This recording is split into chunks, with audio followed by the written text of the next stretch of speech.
Social मीडियावरती viral होणाऱ्या व्हिडिओमध्ये जंगली असो किंवा भटकी प्राणी असो त्यांची प्रेमळ बाजू शिकार करण्याची स्टाईल आपल्याला पाहायला मिळत असते. पण माणसाप्रमाणे जंगलातील आणि रस्त्यावर भरकटणाऱ्या प्राण्यांच्या जीवनात देखील अशा अनेक मजेशीर गोष्टी घडत असतात. आज सोशल मीडियावरती असाच काहीसा प्रसंग पाहायला मिळाला आहे, जे पाहून तुम्हाला एका क्षणाला धडकी भरेल आणि दुसऱ्या क्षणाला तुम्ही पोट धरून हसाल देखील. नेमकं या व्हिडिओमध्ये काय घडलेलं आहे, संपूर्ण व्हिडिओ पाहण्यासाठी तुम्ही आताच या एस एस स्पोर्ट्स या चॅनेलला सबस्क्राईब करा आणि अपडेट देखील राहा. व्हायरल झालेला हा व्हिडिओ भारतातील आहे. एक बिबट्या एका अरुंद गल्लीमध्ये फिरताना दिसतोय. काही वेळानं अगदी वेगानं बिबट्या एका गल्लीत जाताना दिसतोय. कदाचित मांजर गेली असे समजून रस्त्यावर भरकटणारे 9 श्वान बिबट्याच्या मागून धावत धावत पळत जातात. पण अगदी काही सेकंदातच तो बिबट्या असल्याची जाणीव श्वानाच्या ग्रुपला होते.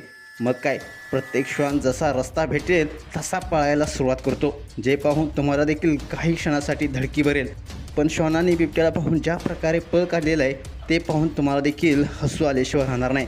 तुम्हाला भागम भाग चित्रपटातील मजेशीर आठवतोय का, जिथे अक्षय कुमार काही माणसापासून स्वतःला वाचवण्यासाठी रस्त्यावर पळ सुटलेला असतो, पण जसं श्वान त्यांना घाबरवतो तेव्हा संपूर्ण ग्रुप पुन्हा उलट्या दिशेनं धावू लागतो.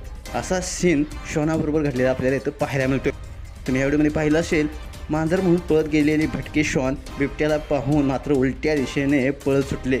सोशल मीडियावरती हा व्हिडिओ प्रचंड असा व्हायरल होत आहे आणि नेटकरी देखील या व्हिडिओची मजा लुटत आहेत. हा व्हायरल झालेला व्हिडिओ अरहंत PVT नावाच्या इंस्टाग्राम अकाउंटवरून शेअर करण्यात आलेला आहे आणि या व्हिडिओच्या कॅप्शनमध्ये लिहिण्यात आलेलं आहे, हे दृश्य भागम भाग चित्रपटावरून प्रेरित आहे. सगळे श्वान परत आले ना, शेवटी असणाऱ्या पांढऱ्या श्वानानं काय पाहिलं सुद्धा नसेल, इतर पळाले म्हणून तो सुद्धा पळून गेला. आधी अनेक मजेशीर अशा कमेंट्स नेटकरी करत आहेत. तुम्हाला व्हिडिओ कसा वाटला, तुमच्या प्रतिक्रिया अवश्य लिहा आणि आपल्या एस एस स्पोर्ट्स या चॅनेलला सबस्क्राईब करायला नक्की विसरू नका. धन्यवाद.